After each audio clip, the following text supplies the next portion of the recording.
This is week 11 of the Introduction to the Cultural Studies, and today we are going to talk about another difficult, potentially triggering, largely unpleasant, but strangely interesting subject, that is modernity.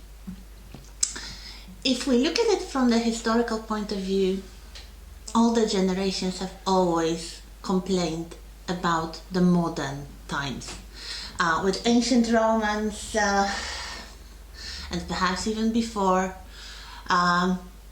you probably heard the Latin phrase o tempora o mores. This is what Cicero said, so an ancient Roman thinker and politician about the modern times, and it has never really stopped since then. But if we look at the concept of modernity, the modern history, modern art, modern literature, modern culture, in our cultural context, it starts in the 19th century. It starts with first the concept of the long 19th century. If you remember, we talked about it when we talked about the history of art and the periodization of the history of art. So this is the period from the French Revolution to the First World War, and whatever happened then is usually referred to as modern history, modern culture, modern literature, and so on. The two key elements of modernity, something that influenced practically everything in social life, in private life, in politics, economy, philosophy, and artistic expression, are the two grand influences of industrialization and urbanization. Industrialization means the reorientation of economy, first in Britain, then in the Western world, from agriculture to industry. So the Industrial Revolution, the establishment of factories and generally capitalist economy. This is a massive change from an earlier period which was largely agricultural, which was only getting out of feudalism and absolutist monarchy. So this was something very modern and something that influenced everything.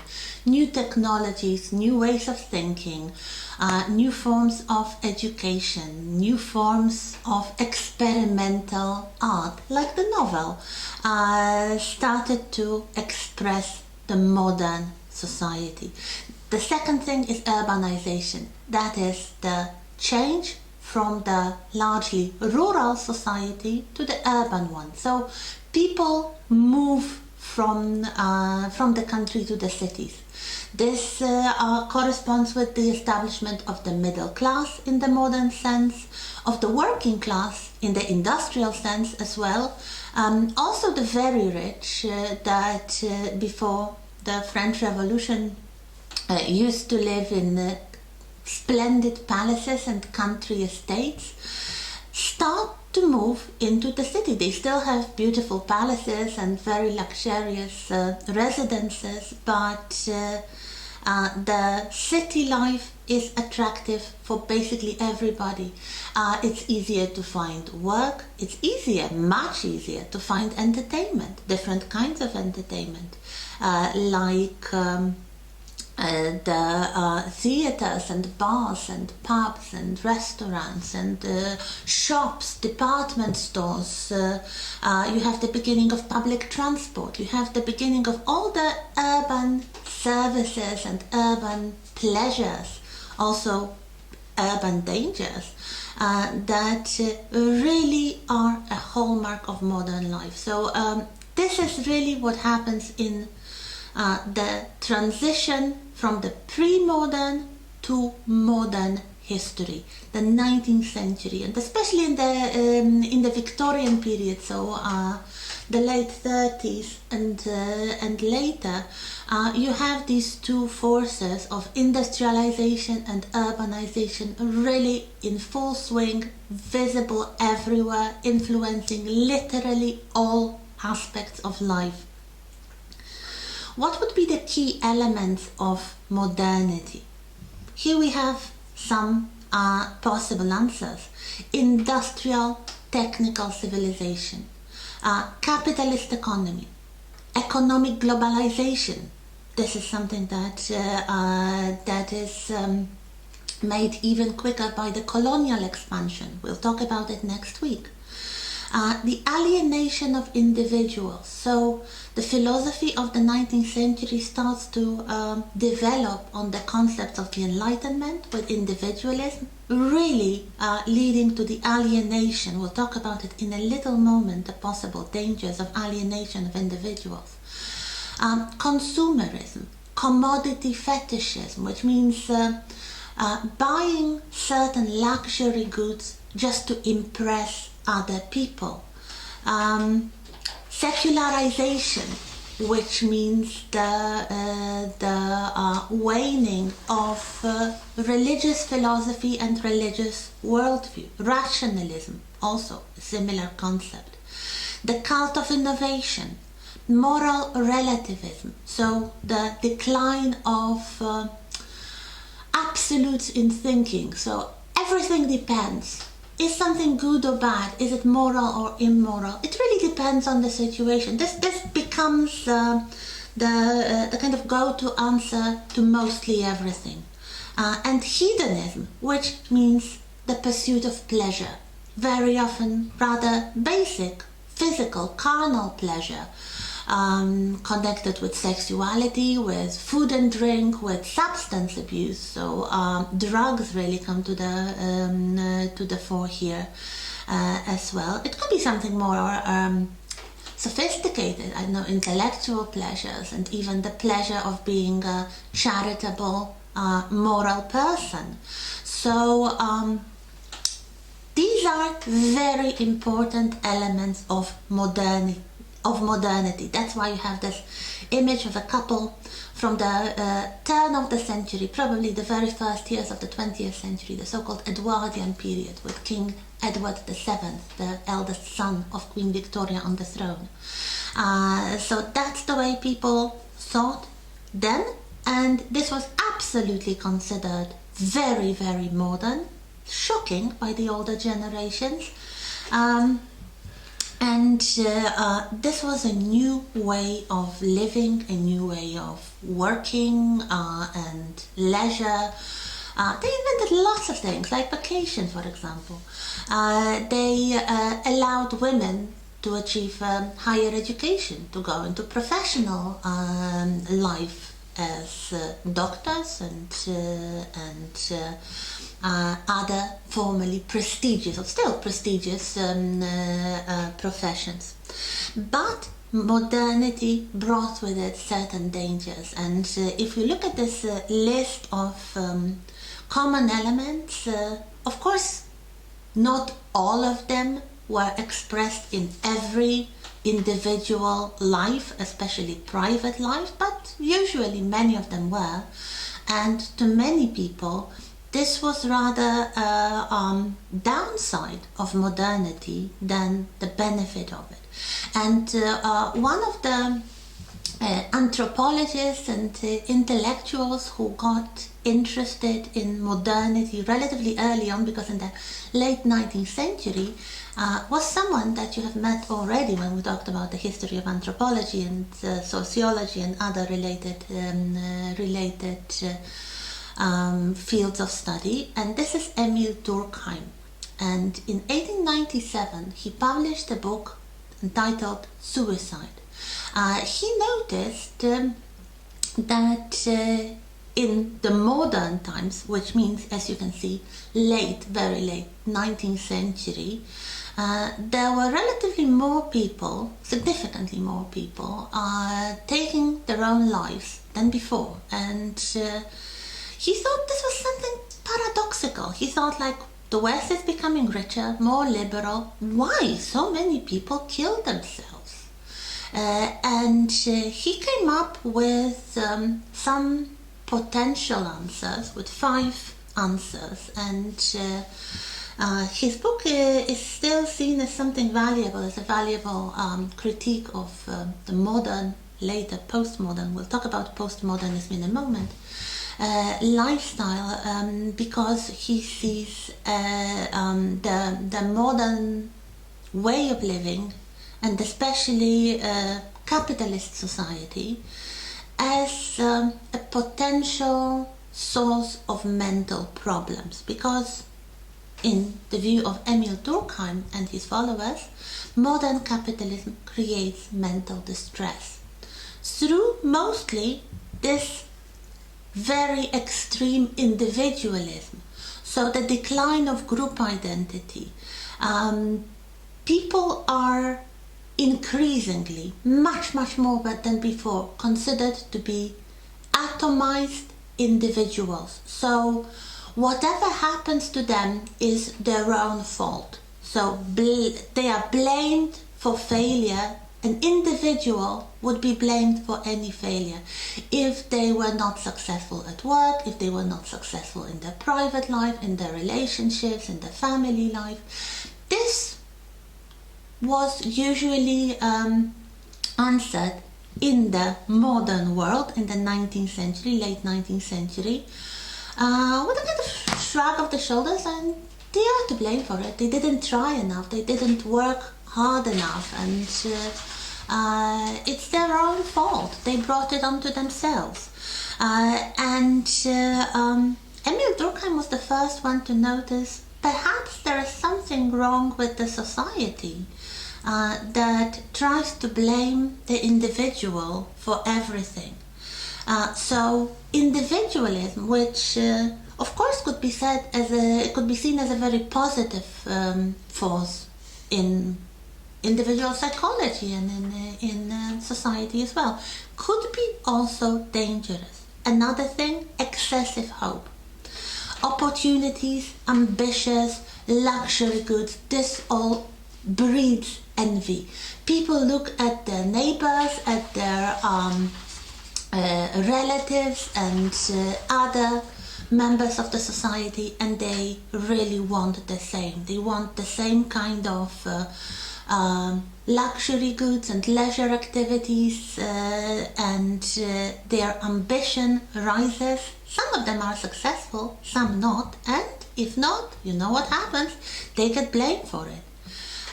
Too much freedom, decline of social norms. This is what Durkheim called too much freedom. When the opportunities are endless and the optimism is very enthusiastic, people have a lot of choice. For some, perhaps a significant part of the society, it's not really the most comfortable thing psychologically to have endless opportunities and lots of choice. The social norms are declining, so there is really very little of kind of structured morality, structured perception of the world, of what is good, what is bad, what should be happening, and this amount of freedom can be burdensome on some people's psychology. Also, atheism. So a very important part of modernity is, as I said already, secularization and rationalism. So the decline of religious belief and also decline of the communal side of religion. If you remember when we talked about religion, religions all include mythology, ritual, and ethics. And at least two of these things, the ritual and the ethics part, are very strongly connected to group formation, to kind of group identity formation. So with the growing individualism and decline of social norms, decline of religion, there was a massive drop in the group identity, and as Durkheim noticed, it could be difficult for some people. Also, the weakening of the nation and the family, so other types of group identity, not only religious identity, but national identity, something that was very strong earlier on, and actually in the 19th century it was still very strong.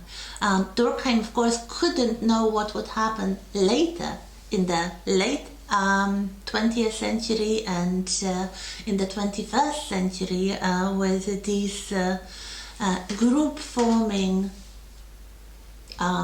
concepts like nation or the family, meaning the kind of traditional nuclear patriarchal family, declining in their importance.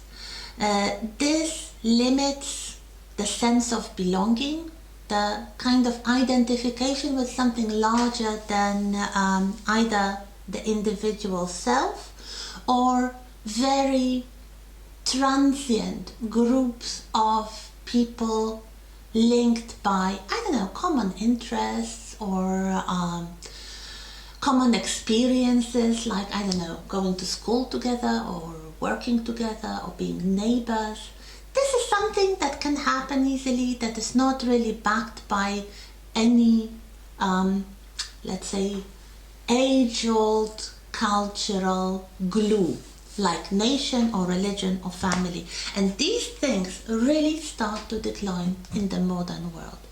And if we look at the 20th century, if we look at the 21st century, you can see that all these problems have only increased.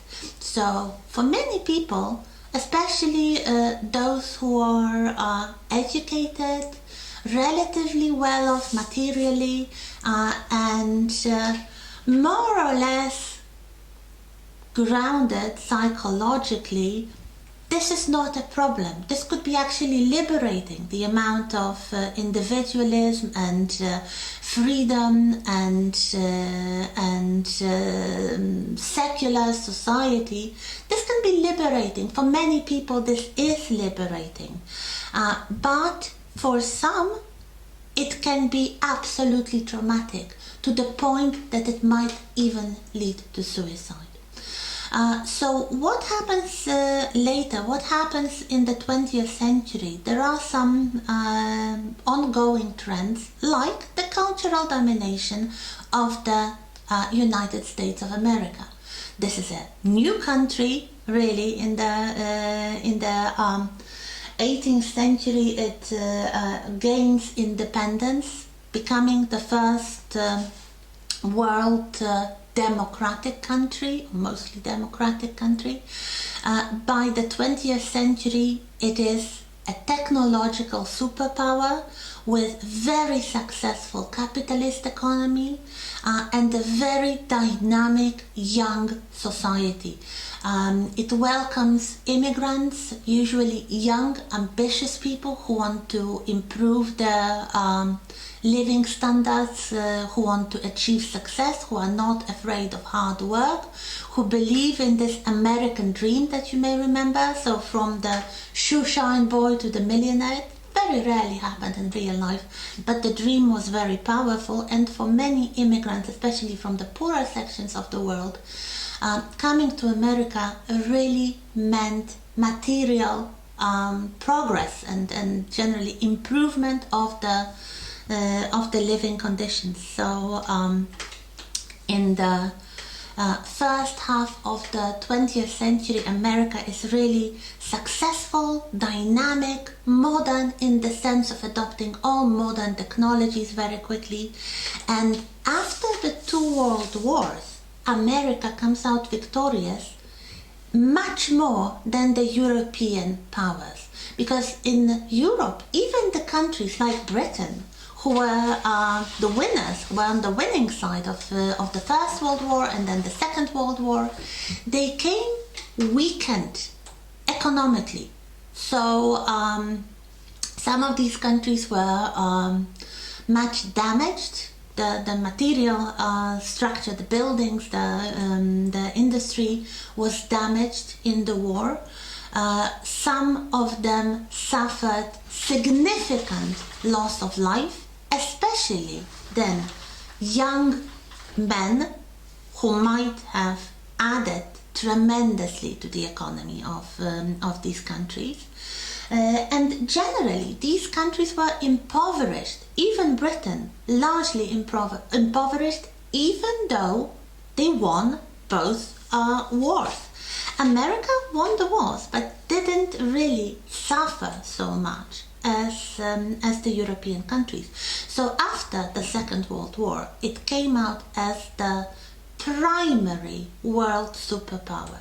So the Western culture really became Americanized rather than Western European.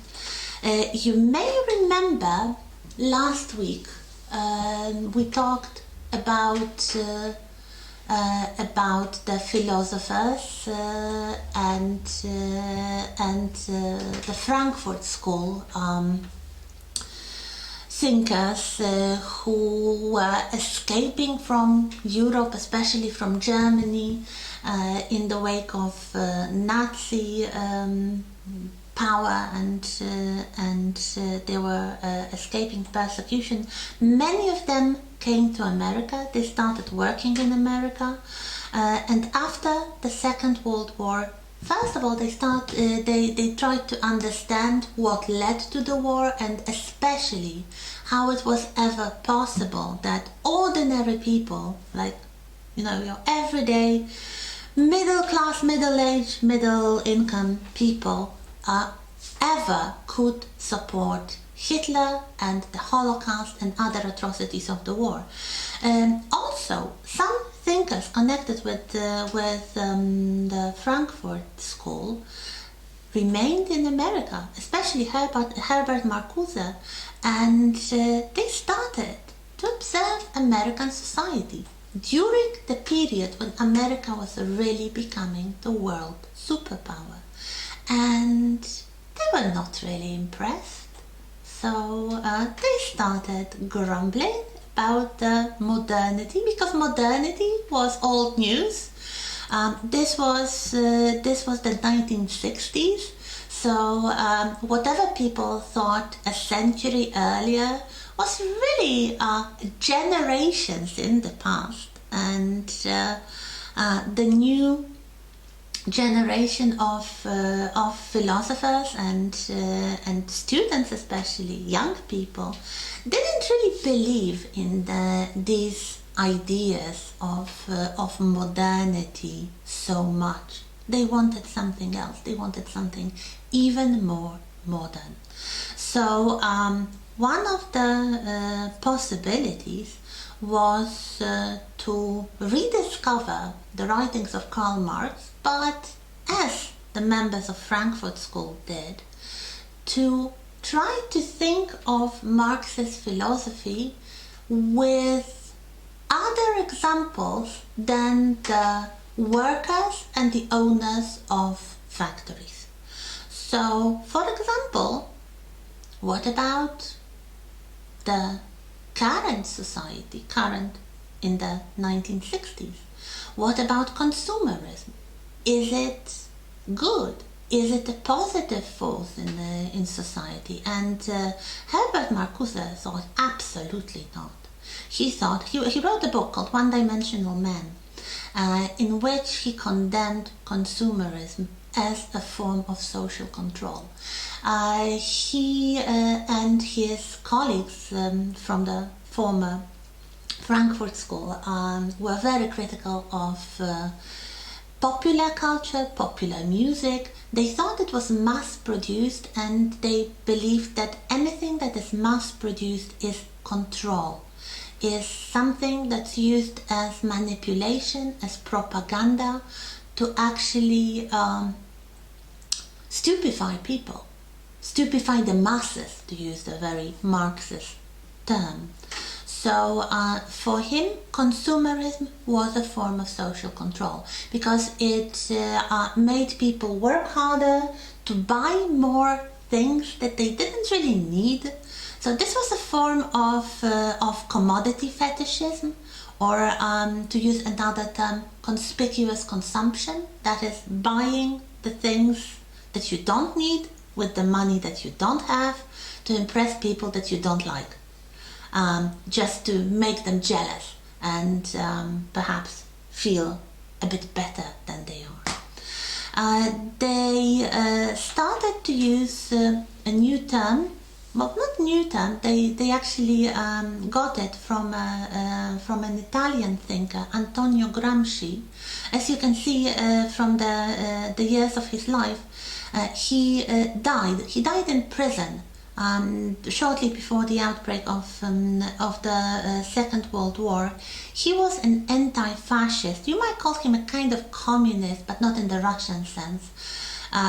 He was definitely an anti-fascist, and being Italian, of course, he was imprisoned by the regime of Benito Mussolini, and he died in prison. But while in prison, he wrote quite a lot, and his writings were rediscovered and became very influential for 20th century Marxists or post-Marxists like the Frankfurt School.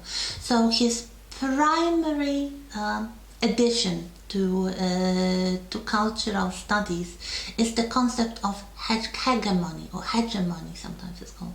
So hegemony is, especially cultural hegemony, is domination by one class who is able to impose its worldview as social norm.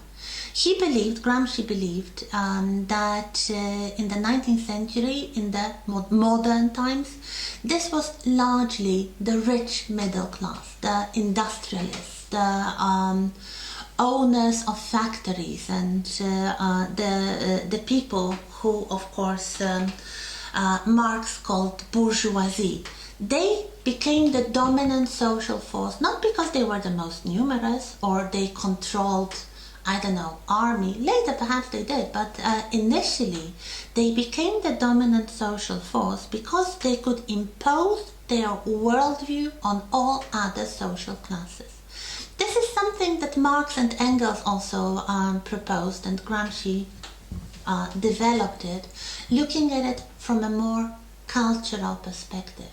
So in the Victorian period, the successful middle class, or the middle class, the upper middle class, they controlled education, they controlled science, they controlled literature and the arts, they controlled the parliament through the House of Commons, they controlled religion through the Church of England, and through all these areas of influence, like the newspapers and books and the church pulpits and the universities and schools, they could impose their worldview, so the Victorian values, especially the work ethos and family ethos, on other social groups, like the working class, of course, but also even the upper class, the former aristocrats, those who ruled the countries before the modernity. Now they had to at least pretend they respected the middle class values, the family values, the work values, and Marcuse believed, yes, first of all, Gramsci was right, and then it never stopped. And the cultural hegemony of the middle class and the bourgeoisie continued in new forms. For example, through mass-produced popular culture.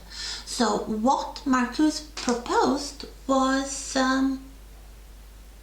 let's take it down brick by brick. So what he called the long march through the institutions.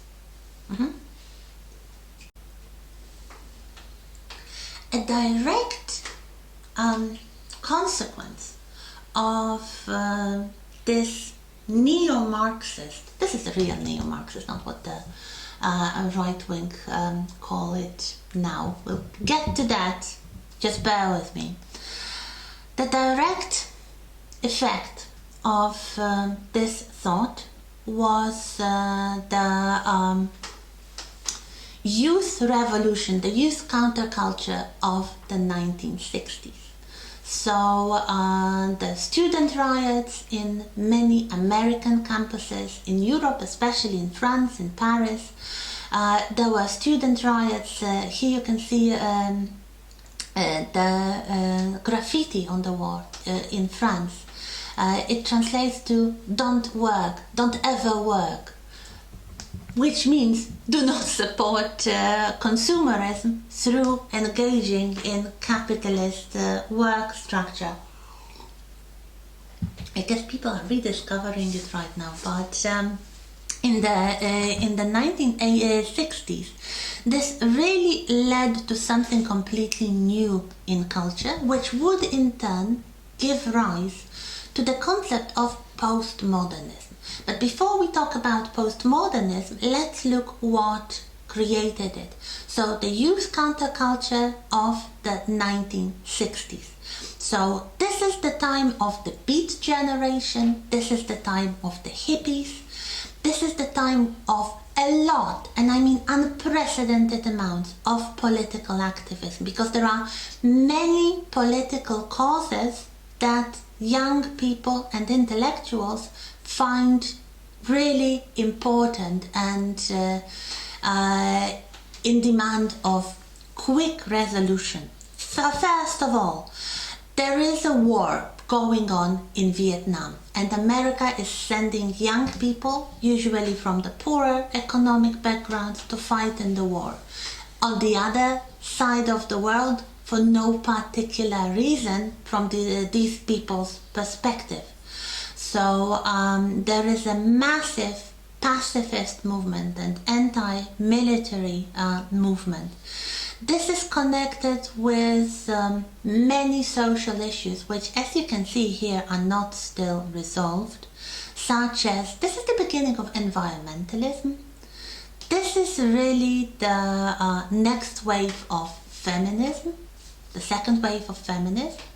This is the beginning of anti-racism, and if you think of the mass demonstrations, especially in America, the work of Martin Luther King and other black leaders to basically end racism in America, and this is something with huge resonance in culture. There is also the New Age, so the new form of spiritualism, and this is basically leaning against consumerism, against mass production. This is what the hippies believed in communal living, in kind of cooperation rather than the capitalist structure of work, in sharing family life, so no marriage. The children would be raised by the entire group. There would be very casual sexual encounters with quite a lot of tolerance towards gays and lesbians, towards mixed race couples and other such issues. Of course, if we speak of LGBT plus, then just called LGBT usually. This is also a very vocal theme in the 60s with the very famous Stonewall Inn riots in New York in 1969. So just a year after the peak of the counterculture riots everywhere. So as you can see, these are all kinds of topics and all kinds of groups that were marginalized, that were minority, that were disenfranchised and underprivileged, and this is connected to the basic idea of Karl Marx that society is based on conflict. But as you can see, this is more and more the conflict which is not really based on economy, so who has the money and who needs to work, but on other issues such as environmental issues, gender issues, race issues, spirituality or sexual orientation. And these issues will really become paramount in the new way of thinking, in the new paradigm of thinking. So the kind of general framework of intellectual pursuit called postmodernism that really starts to develop then. So in the 1960s, it's really visible and quite ubiquitous in culture by the 80s, but it starts in the 60s with the counterculture. If we look at Britain in the 1960s, we also find a lot of interesting topics. This is the time of the Beatles. This is the time of the youth culture, which is mostly, at least initially, created by the young generation themselves for the people of their own generation. Before, quite inevitably, it becomes commercialized and falls into the capitalist system. The music of the hippies, the early stages of rock music, this is really the music of youth counterculture. We have the new groups, of course, the Beatles being the most famous, but many others. And if we think of classic rock, this really starts then. What else do we have? We have the culture of the image. This is something quite deeply rooted and with very long presence in culture. So the picture starts to replace the written word. You can see it starting in the 60s, the way that newspapers were produced, and the beginning really of pop culture, which is really very visual, the beginning of television, the popularization of television. Then many people in Britain got their first television to see the coronation of Queen Elizabeth II. So there you go. And we have some new things like credit cards, so new ways of using money. You don't need the cash, you don't need to carry the money. You can just buy something and pay later. So it's like delaying the payment, which of course means you have to work, but credit cards start to influence society in a huge way. Another thing, some scholars, some culture historians say the greatest invention ever, and definitely the greatest invention of the 20th century, the contraceptive pill, which makes it possible to have sex without the risk of pregnancy, or with a lowered risk of unwanted pregnancy. This is something that was absolutely unknown then, before the 1960s. This was the new technology which popularized very quickly, and it led to the sexual revolution, which was one of the most important aspects of youth counterculture. If you look at the hippies, their challenge to the family structures, to the patriarchy, to the ways of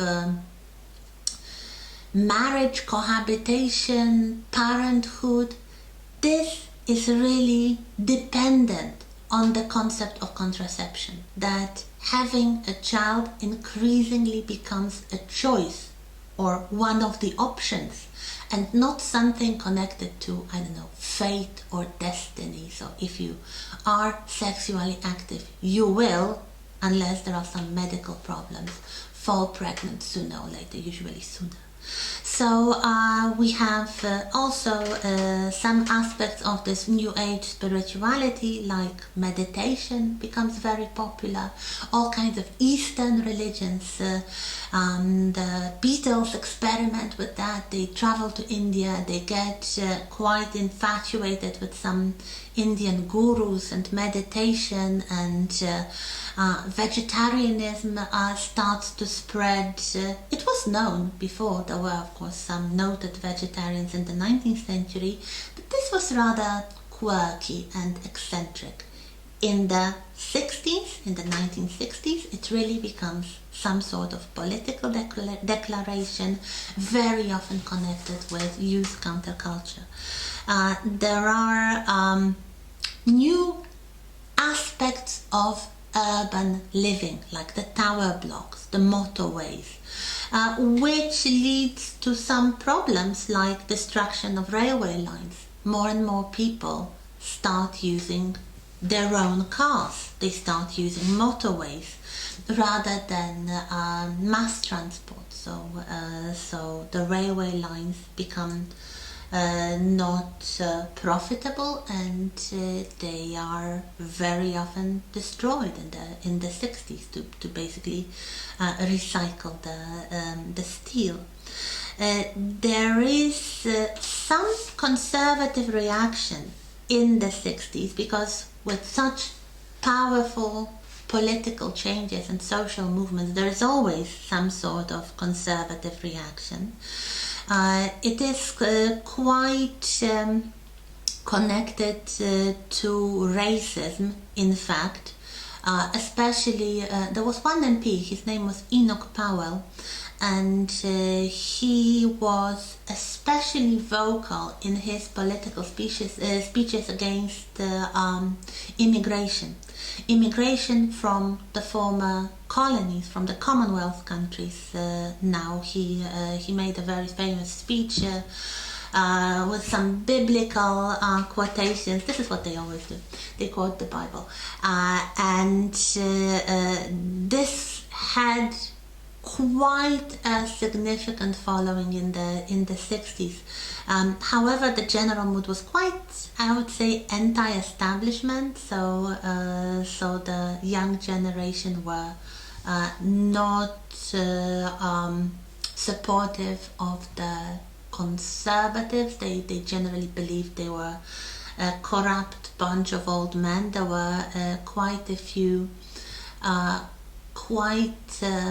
famous or notorious political scandals, usually involving some sort of marital infidelities. There was quite a famous one called Profumo scandal, with one of the ministers of the British government having some sort of liaison with a young woman, and she was connected to the Russian spies. So there is this notion of the Red Empire, of course, lurking. If you remember last week, we talked about the Eastern Bloc and the Western Bloc. So this is the time of the Cold War. So whatever happens in the West has to be seen as the opposition to what happens in the East. So the growth of the Soviet Union and the image of the potential nuclear threat, the image of the Russian spies lurking everywhere. This is quite an important aspect of this period as well. So this all leads to what could be seen as the paradigm change, which means a complete reformulation of intellectual life, leading to the new epoch. So now we live in the epoch called postmodernism, whether we like it or not. Even those who are very strongly opposing the concepts of postmodernism, well, we still live in it. Maybe it will change into something else, I don't know. Anyway, it started around the 1960s. It really became ubiquitous in social and cultural life by the 1980s. And here you have some examples of postmodern work, like this rather quirky and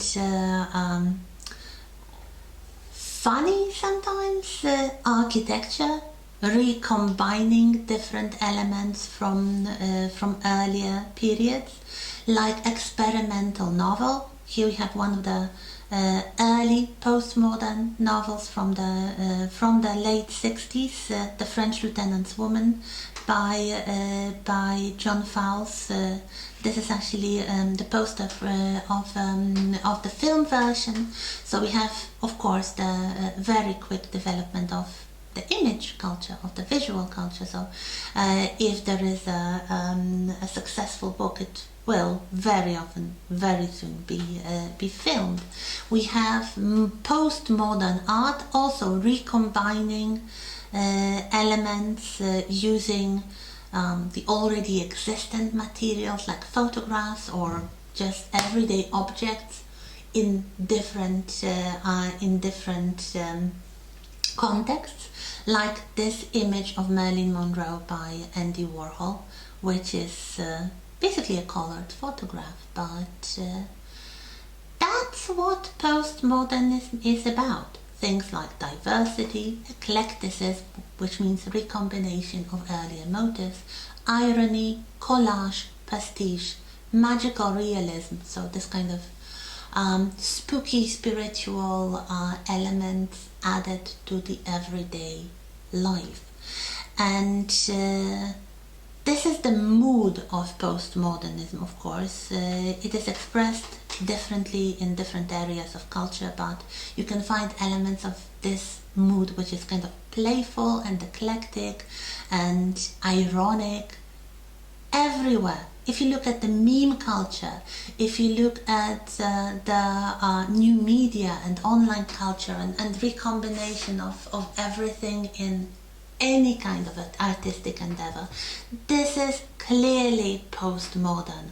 And here we have a kind of comparison of modernism and postmodernism, so you can see the differences even more clearly. So in modernism, what was important was the object. In postmodernism, this is replaced by the symbol. So rather than have material things, modernism is very materialistic. Postmodernism is more symbolic.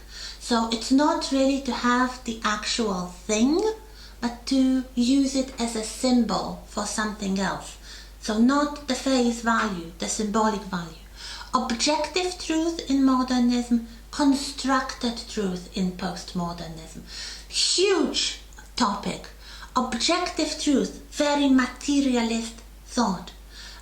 Constructed truth means multiple truth, post-truth, and the kind of impact of the media, really, rather than the pursuit of reality. Knowledge in modernism, communication in postmodernism. So the reality, the meaning, is moved from material world to social interaction. Everything is about communication. Everything is about the social constructs. Of course, you had such ideas before, but in postmodernism, they are absolutely central to the culture. I hope you can now think about some examples from the culture that you are most familiar with. It could be music, it could be films, it could be books, it could be graphic novels, it could be internet memes or I don't know, YouTube. It's communication. It's knowledge becomes secondary. Knowledge in the age of internet is findable, but for many people it's not the aim of their online searches. What they look for is communication. Social networks, if you think about that. Economy in modernism. Culture in postmodernism. So as you can see, every time it's something more concrete to something more social. Okay? Sciences, humanities.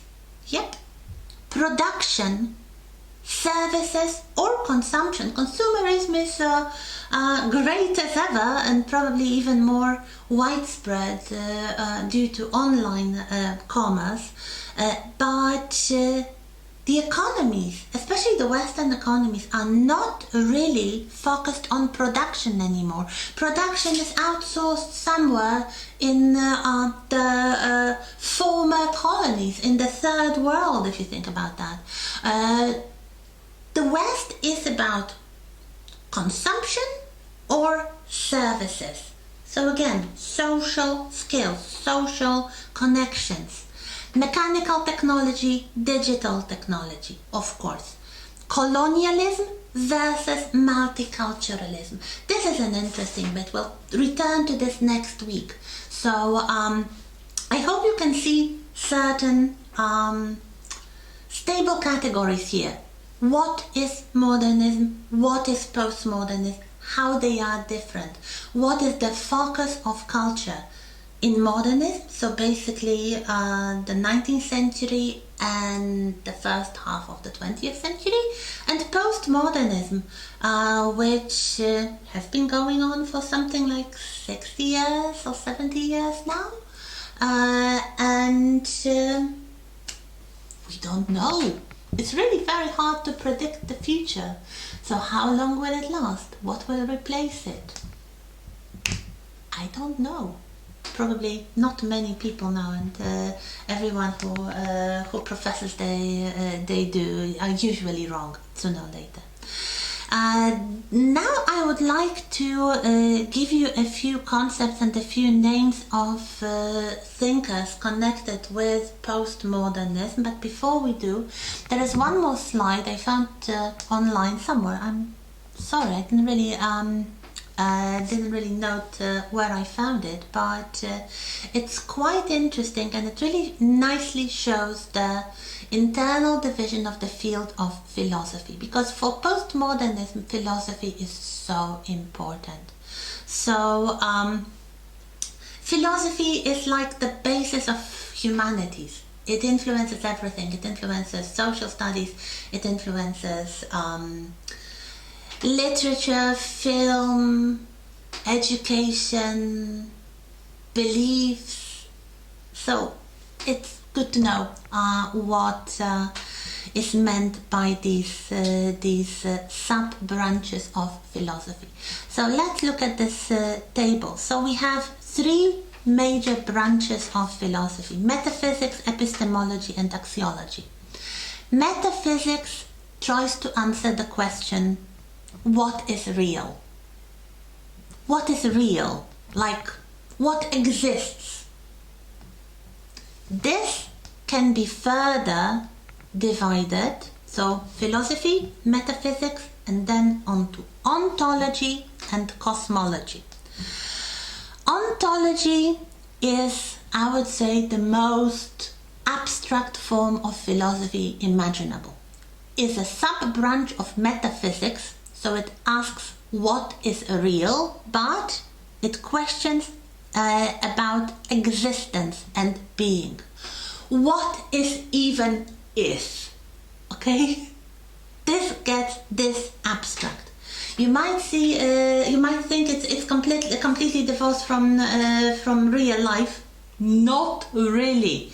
And some of the main thinkers of postmodernism were all about ontology. They would really, especially Jacques Derrida, we'll talk about him in a moment, they were really deep into this kind of abstract notions, like, it's not even what is real, but what is means. What is existence? What is being? A bit above me, but if some of you are into this kind of thing, go ahead. The second one, cosmology, nature and what? Origin of the universe. So, what is real in material world? Cosmos, the universe, how it started, what's its nature, how it works. The second branch of philosophy is epistemology. Epistemology, how do we know? the nature of knowledge. So there are quite a lot of different concepts here, and especially if you are interested in teaching, in pedagogy, this is a legitimate question to ask yourself. How do we know? If you do research, how do we know? So knowing through experience, authority, reason, intuition, active construction, these are all possibilities, and this is all within the scope of epistemology. Epistemology, nature of knowledge. The third one, axiology. Axiology asks the question, what is right? What is right? What is moral? What is good? It can be further subdivided into ethics and aesthetics. So ethics, what is good and moral, and aesthetics, what is beautiful. How? How do we know? What even makes it beautiful? So this is just a table. I think it's important you look at it and try to remember these names, these concepts, because they are absolutely crucial, and they will remain important, I would say, for as long as you study, so perhaps a long time. And we continue. So now those names. These are the names of thinkers, philosophers, linguists, culture studies people who wrote extensively about language, culture, literature, and other aspects of postmodern life, and they are still very important as the philosophical groundwork of the current age. Let's see it this way. So I'm sure you will meet these people and their work many times during your studies. This is just to introduce them to you. I do not expect you to be absolutely fluent with their ideas, because very often they are very complicated and it takes a long time. It would probably take an entire course to discuss the ideas and works of each of these people here. But what I would like to achieve is that you are at least familiar with their names and a few concepts that each of them introduced to the field of humanities. Okay? So the grandfather of postmodernism, the most admired and reviled and controversial person on this list, is undoubtedly Jacques Derrida. So he was a French intellectual, thinker, born in Algeria, and as you can see, he was born in 1930. He died in 2004, so he's not been around for quite a while, but his work is still very influential. He wrote a lot, and he wrote in a particularly difficult style, which I would say is quite typical for French intellectuals. So you have a lot of French names here. One of the things is they are difficult to read. But if you understand them, it's quite a nice feeling, let's say. And it's quite rewarding. So Derrida wrote his most influential books already in the 1960s. So as you can see, as postmodernism was just beginning, here we have some titles of grammatology and writing and difference. He wrote a lot of articles. He commented on everything, every aspect of modern life, really. So what he's remembered for is basically the introduction of several concepts to the field of humanities. His probably most important contribution is the concept of deconstruction. So he was one of the first scholars to notice that traditional dualities are not really stable. Traditional dualities that modernism and the Victorians believed to be absolutely crucial. So it could be the sexual difference, it would be the class difference, it could be anything like good or bad, moral, immoral, true and false, healthy and ill. Thinking in minimal pairs, thinking in dualities. Derrida believed it's not really like that. Hardly anything is a duality. Most things form a spectrum, perhaps. So speech writing, male, female, human nature. Nah, it's all more complicated than being just black or white. There is like an entire spectrum of other colors here. He wrote something. This is an interesting word because writing in French can be especially difficult because the words sometimes have more than one meaning. So a very famous quotation from Derrida is, excuse my French, il n'y a pas de hors texte, which means there is nothing outside the text, or it can mean there isn't an outside text. So everything can be seen as a text, or if you prefer, you cannot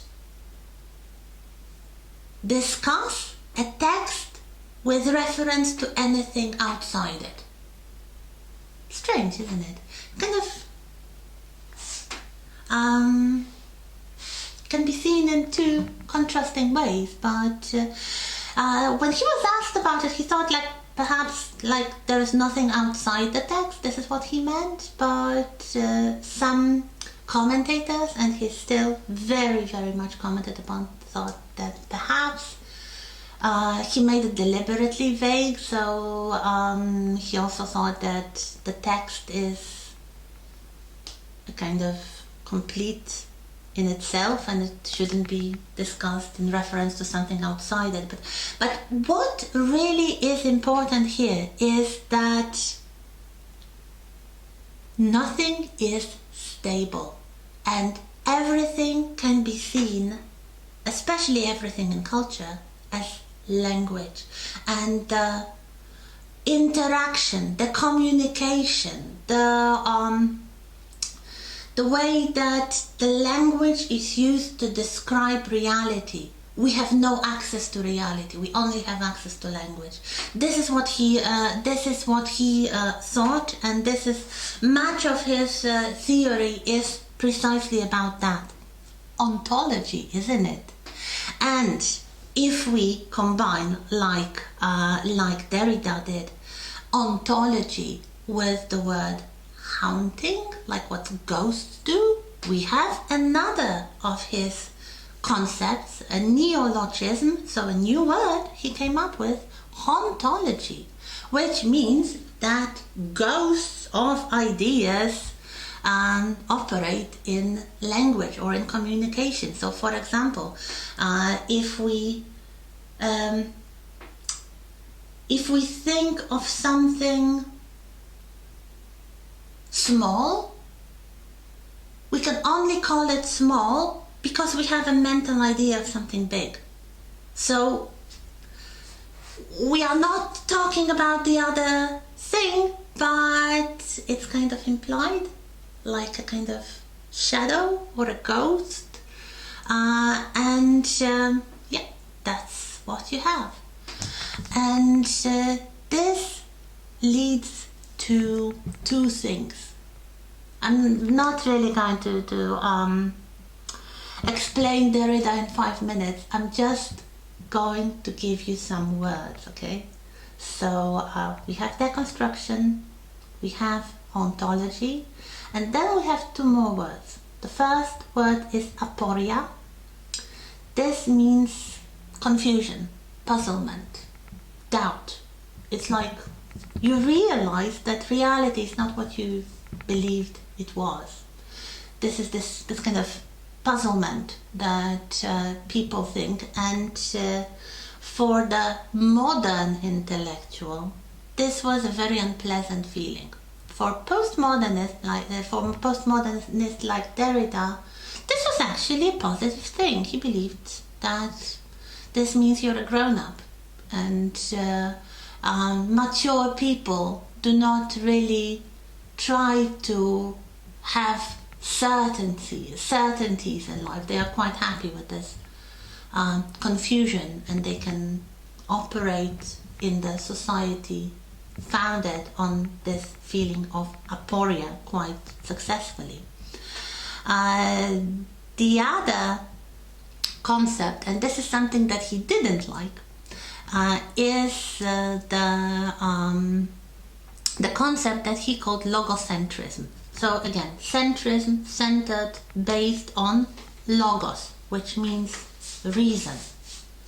So reason over, let's say, emotions, and the IQ over the soft skills, the communication skills. This actually for Derrida was quite a negative thing, and he believed that this is the old way, this is the modernist way, and it should be deconstructed. So it should be actually chipped upon unless it's no longer certain, and people are free to interpret it in a new way. So that's the granddaddy. You'll meet him again. Difficult, but I would say it's quite difficult to understand postmodernity without him. Then we have another very central concept. This was the kind of philosophical or psychological concept of the other, or the concept of alterity, otherness. Introduced by Jacques Lacan, the psychoanalyst, kind of follower in the Freudian tradition. He was, let's say, more complex than Freud, and he was more interested in the formation of the self. And he believed that the self is formed through the construction of the other. So if you remember the dualities, we can form the concept of something only if we imply its opposite, only if we imply the other side. This is the way we construct identity, values, norms, and Lacan actually took the concept of the other from a philosopher, Emmanuel Levinas. He used this as the kind of opposite of the self. They both worked in a similar area, one from the psychoanalyst perspective, the other from the philosophical perspective. So if a child or a person constructs their identity, their self, this is, according to this theory, always done in reference or in contrast to something else. That's why you have this poster for Frankenstein. This was a wonderful theater production of Frankenstein, in which, as you can see, two actors were playing both roles. So one evening you would have Johnny Lee Miller playing Dr. Frankenstein and Benedict Cumberbatch playing the creature, and on other nights you would have Benedict Cumberbatch playing Dr. Frankenstein and Johnny Lee Miller playing the creature. And actually I hope you can see it. You can still find it. This was actually televised. This was made for the theaters, for the cinemas, and I think it very clearly shows the idea of the other. So Dr. Frankenstein and the creature being essentially the self and the other from both sides. So they can be and interchanged, and one cannot be defined without the other. So this is I would say a literary or a theatrical example, but it's been proposed that it's also true about psychoanalysis and psychology. So there we go. The concept of the other in this philosophical sense. Three more names. Michel Foucault, another French intellectual, historian of ideas. And he was most interested in the relationship between knowledge and power. So he wrote several books on the history of all kinds of strange social institutions, such as the insane asylum, the hospital, the prison, the school. And he was mostly interested in a way that these institutions used knowledge to exert power. He is sometimes criticized for it, that he perceived everything in the society in the terms of power relations, and especially power relations through language. And the phrase, the concept that he introduced to humanities would be definitely the concept of discourse. Discourse means basically the way of speaking or discussing a subject, but in his use of the word, it's this kind of way of speaking which ensures that one group of people using this language have power over other people. So it could be, for example, from one of his books, the concept of homosexuality in the 19th century. He was gay, so he was quite interested in these matters. There could be different ways that different discourses could be used to talk about this subject then. So there could be a medical discourse, a legal discourse, or a moral or religious discourse. And if we look at the condemnation, because homosexuality was outlawed in the 19th century, it was illegal basically. If you remember the case of Oscar Wilde and other people. So according to the medical discourse, this was a deviation. This was something similar to mental disorder or illness. According to the legal discourse, this was against the law. This was a crime, so you could go to prison for it. According to the moral and religious discourse, this was a sin, so you would be condemned by the society.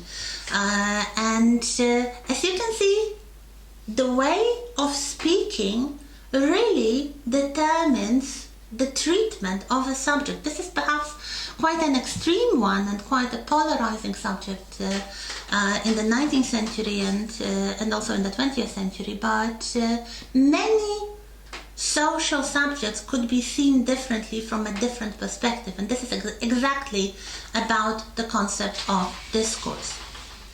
Next name, another Frenchman, Roland Barthes. So he was mostly interested in semiotics. Semiotics, which is the study of meaning.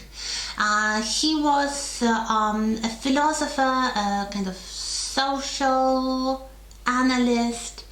His most famous book, it's wonderful. It's actually one of the easiest readings of these authors here. Mythologies from 1957, so just at the end of modernism, you might say.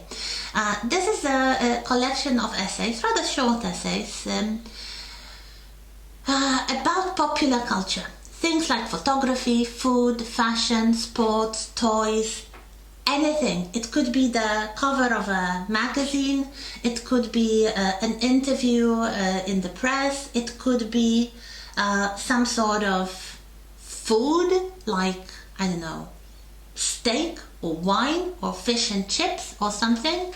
It could be clothes. He wrote quite a lot about clothes, and he talks about the symbolic meanings, the implied meanings of these relatively commonplace, everyday objects. It's absolutely eye-opening. If you can find it, read at least a few chapters of that. It's wonderful. It's eminently readable and very, very interesting, and it really makes you change your perspective on everyday life and the things you see around you, because every object tells a story, and it tells a story about the culture, the entire culture that produced it. If you remember, we talked about it some more. Another important text that he wrote in the 60s, in 1968, as you can see. So, Youth Counterculture, The Death of the Author, which is a very seminal text in philology, in which he tries to argue that basically the old way of doing philology, of doing literature studies, in which basically you try to reconstruct what the author had in mind, is not the best way, because the text can have things that the author didn't really consciously put there, because the text, like any other thing in culture, represents the culture. So the author's intentions are not the most important thing in studying literature. This is now taken more or less to be evident, and I guess what the author had in mind is not the main way of studying literature, except in some, I would say, high schools perhaps, but not at the university. What Barth was also interested in is narratology. So again, something that you'll probably encounter some more, which means the study of storytelling and the way that narrative structures affect our perception. So again, something similar to discourse, but more concerned with literature than with social life. The last name on the list is actually a Polish professor, or at least he was born in Poland, but he had to emigrate in the 1960s. Actually, if you remember, in Poland at that time, in 1968, just as the youth counterculture was happening in the West, in Poland, communist-run Poland, there was a massive wave of anti-Semitism, and actually many of the intellectuals who were of Jewish origin had to emigrate, and one of them was Zygmunt Bauman. He was a sociologist and philosopher. He was exiled from Poland, and he became a professor at the University of Leeds in Britain. He had a very distinctive career there and wrote many books that were published in English and had an international impact, such as Modernity and the Holocaust, Postmodernity and its Discontents, and Liquid Modernity. So he is one of those philosophers who are interested in first of all the origins of the Second World War and the Holocaust, just like me. Like the thinkers of the Frankfurt School, also consumerism, and he died in 2017. He was quite critical of consumerism and mass culture, and basically he believed that it destabilizes society even more, creating what he called liquid modernity. So the kind of society in which people's fears, people's aspirations, people's opinions can be very easily manipulated. So he believed, yes, of course we have a lot of freedom now, meaning late 20th century or early 21st, but it's mostly the freedom to consume and purchase, but the cost of it is constant uncertainty, kind of very precarious society, if you are familiar with this word. So unstable and unsure of the future. So that's it, and let's now talk about the current state of the humanities. The last part of today's lecture is about identity politics, and it's such a polarizing subject, it's such an incendiary topic, but I really think that I need to talk a little bit about it, so perhaps to give you a kind of background to the current discussions in the humanities, and if I make it a bit longer this week, probably the next 2 weeks will be shorter. If not next week, then the 13th week probably it will be shorter. So I guess we'll use a quarter of an hour or something. So identity politics. This is really the current state of things. So we had the consciousness rising of the underprivileged groups in the 1960s, if you remember. So people like women, the blacks and other people of color, LGBT plus, environmentalists, militarists, anti-militarists, minority rights, and so on. So that's what you start having in the 60s. By the early 21st century, what we have is really the realization that most people do not belong to just one of these groups, but usually more than one, sometimes many. There could be other identities as well, something connected with age, gender, religion or spirituality, sexual orientation, race and ethnicity, or socioeconomic status. So you could be at the same time in the vulnerable group because of your gender or because of your socioeconomic status, basically meaning social class and income level, or perhaps your views on things like the environment or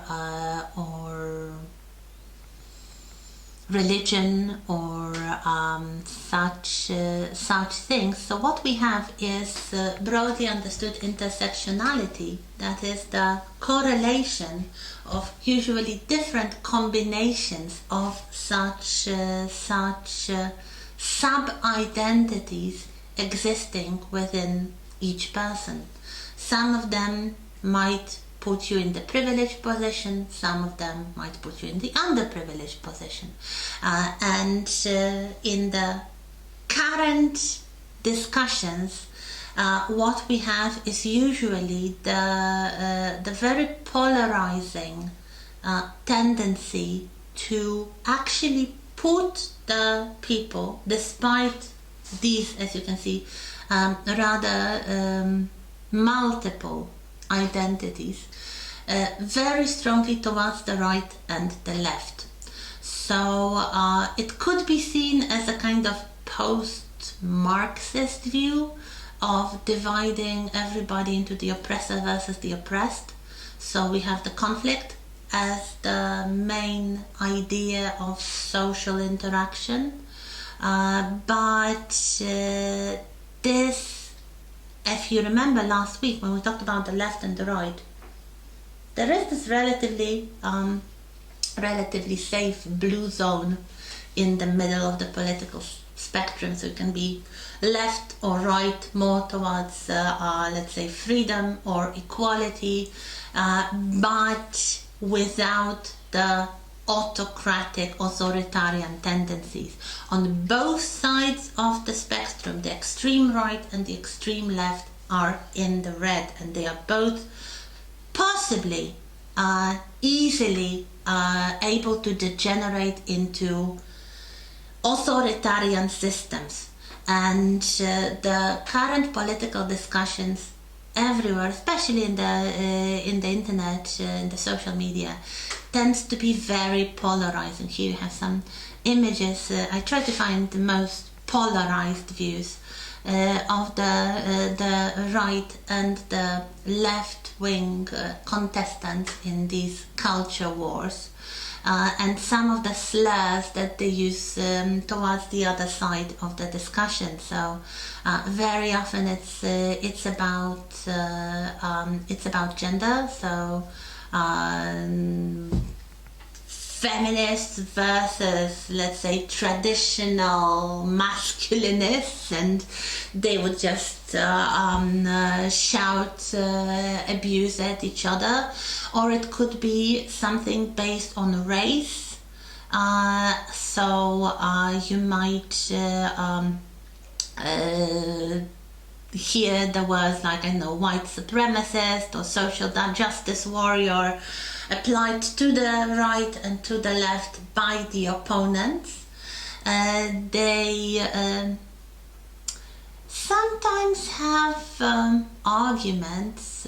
Usually it very quickly degenerates to very polarized and very extreme opinions. It's interesting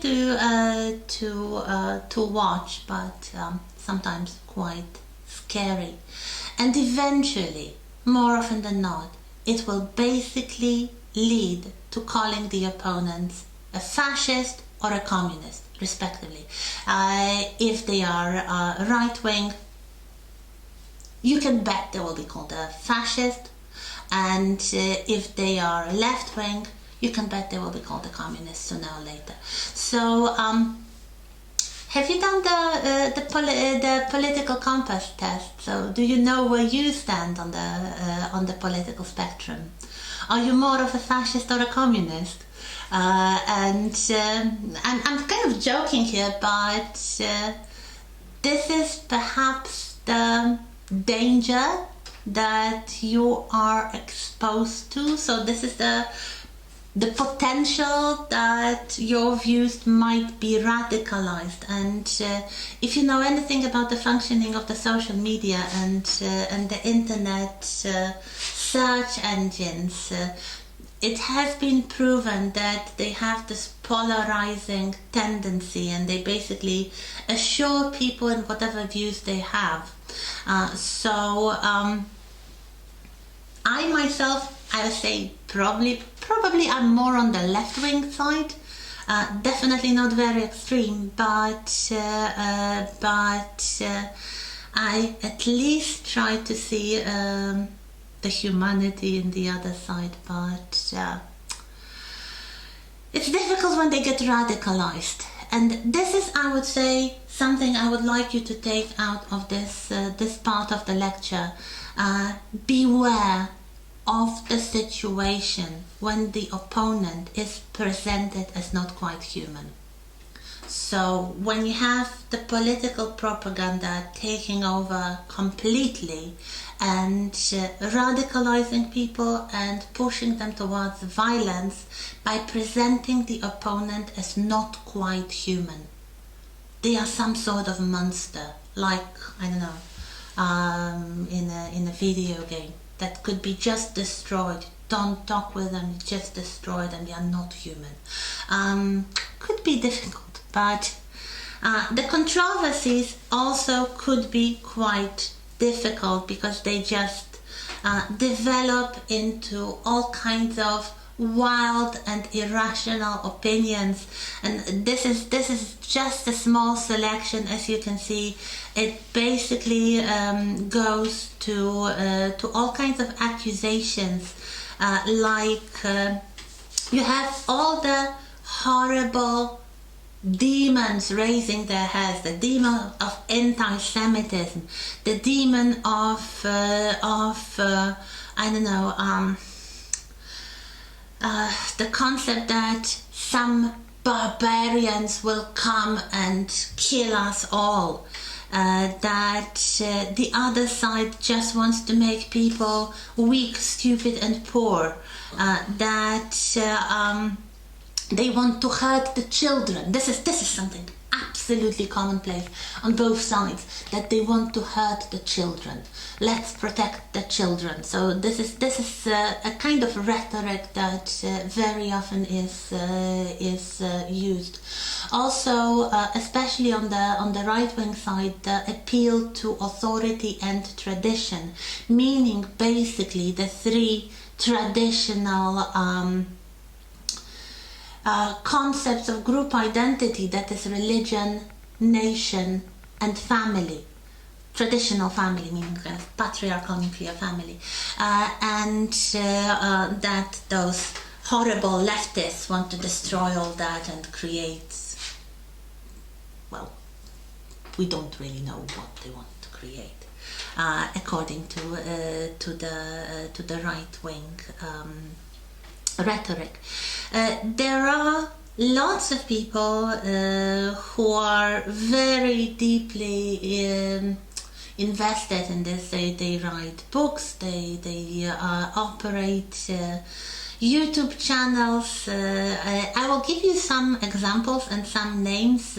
Probably some of the people I have on my list, either as the right or the left, would be quite unhappy with me putting them on this list, but this is not only their own personal views, but also the views of the majority of their supporters. Because even if the intellectual themselves is not really a radical or an extremist, very often they get co-opted, even against their will, by the supporters who are much more radicalized and much more extreme than their quote-unquote guru. Okay, so let's look at the neoconservatives, or the alt-right, as they are sometimes called, especially in the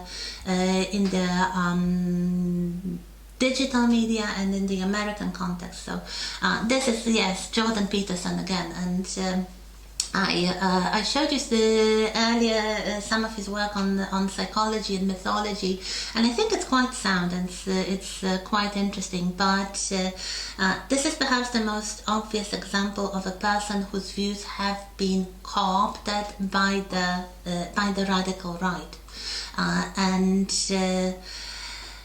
he started talking about psychology and he ends up talking about, I don't know, the climate change being a conspiracy, or the pandemic being a conspiracy. So you can see the views radicalizing. And I would say take his psychology and his cultural discussion of especially of mythology, which I find very interesting and very illuminating, but be very, very careful of just gobbling his political views, because even if he himself does not perceive his work as kind of alt-right, the extreme alt-right, the people who identify with him, his supporters online and most of the commentators are.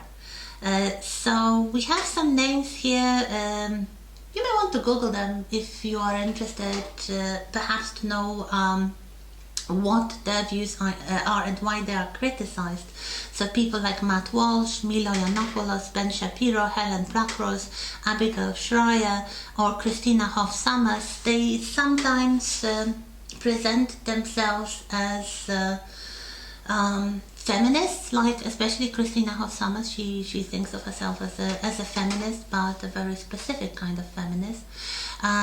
Some of those people have quite solid academic credentials and were involved in some interesting projects, like Helen Blackrose. She co-wrote a book which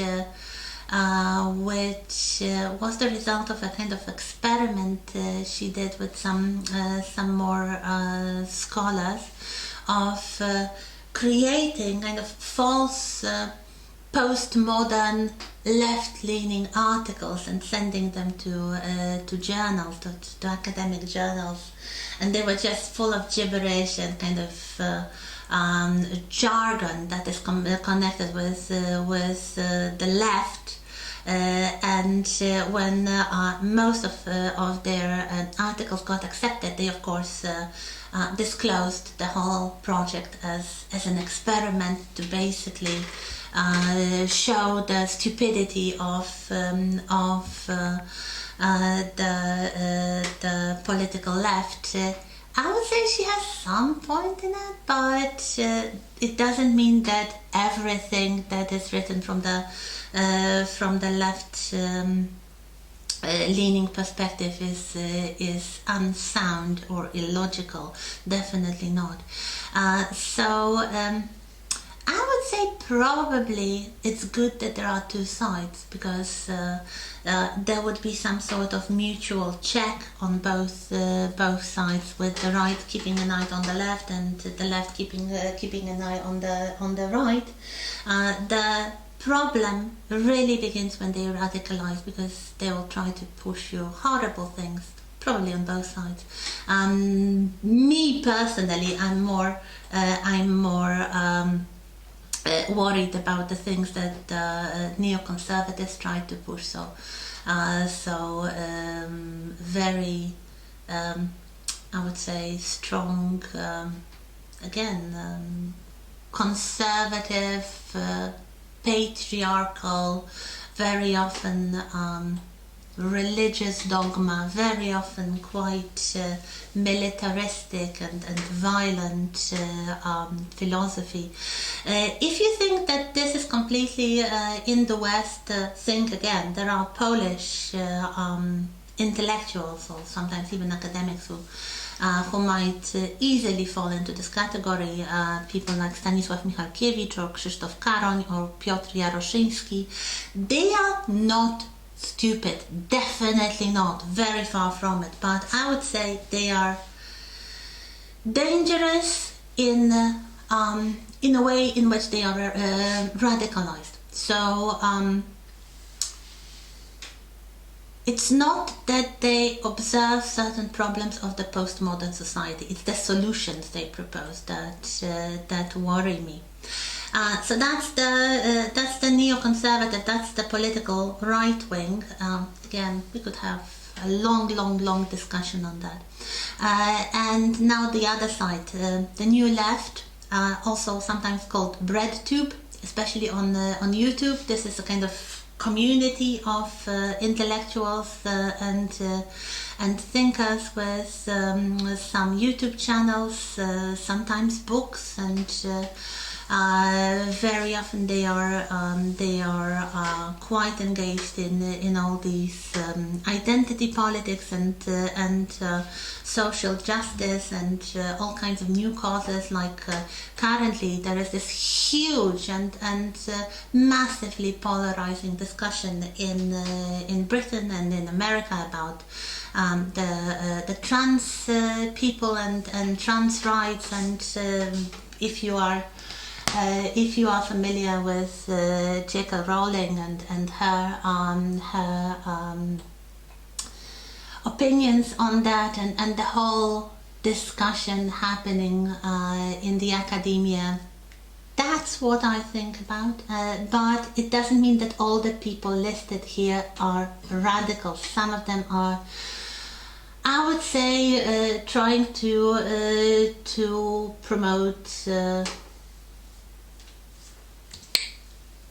diversity, or I wouldn't really hesitate to call it kindness towards those let's say underprivileged groups. So sometimes you have the names like Lindsay Ellis or Natalie Wynn or Cass Harris or Abigail Thorne or Tom Nicholas. You can check their YouTube channels. It's usually what they do. Sometimes they are known more by the names of their channels, like ContraPoints or PhilosophyTube or Sean. and they usually comment on cultural issues rather than political issues, but there is always some political underlying philosophy behind it. So some of them are academics or former academics, probably the kind of public intellectual number one who is connected with this side of the spectrum would be Yuval Noah Harari, so the author of *Sapiens*. I think I talked about it early on. There is even a link to his book and lecture series somewhere on Moodle. I'm not sure he would agree that he is on the side of the new left, but again, most of the people who agree with him are on this side. So I would say it's quite legitimate to put him on this side of the spectrum, more or less the kind of opposite of Jordan B. Peterson, although sometimes their views are similar. Which is interesting in its own right, that these intellectuals quite often agree, but their followers, and especially the kind of hardcore fans on both sides, much rarer, try to find common ground. Again, some Polish examples, if you're interested. Definitely anyone connected with Krytyka Polityczna, so the kind of media platform which started as an online magazine and now it's kind of grew into books and podcasts and such. Also some new media online creators such as Kasia Babis or the creator of the YouTube channel Mistycyzm Popkulturowy. Very interesting thing about new media, about video games. I know nothing about video games, but this man really does such an interesting stuff. So if you are interested and especially if you'd like to give it some time and do a kind of mini research and check one or two of the names from both sides and see what you think, if you don't know them yet, that could be something perhaps interesting, perhaps illuminating. It could be unpleasant at times, especially if you find some as I say, extreme opinions of these people, but that's the state of humanities right now as we speak. So